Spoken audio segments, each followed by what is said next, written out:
In today's video, I'm going to teach you how to require a field in Jotform.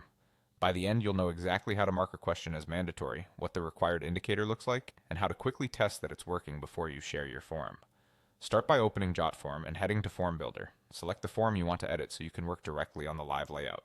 If you're managing multiple forms, double-check you've opened the correct one, since any change you make here applies to new submissions immediately. Next, scroll through your form to locate the specific field you want to make required. This could be a name, email, phone number, or any custom question.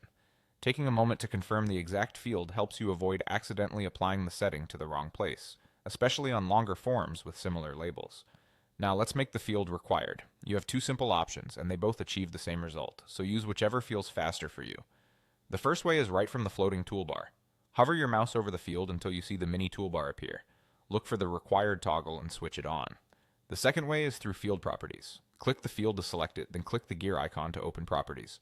Under the General tab, find the required option and toggle it on. Once enabled, you'll see a small red asterisk next to the field label.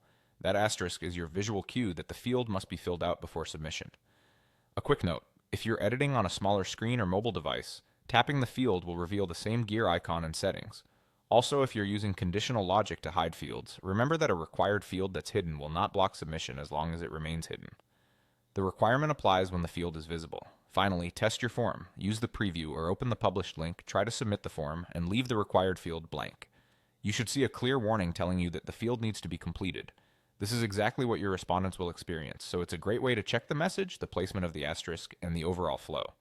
If you have multiple pages, watch for the prompt when you click Next or Submit. That's it. You've successfully set a field as required and confirmed it's working. Save your changes, and your form is ready to collect complete, reliable responses.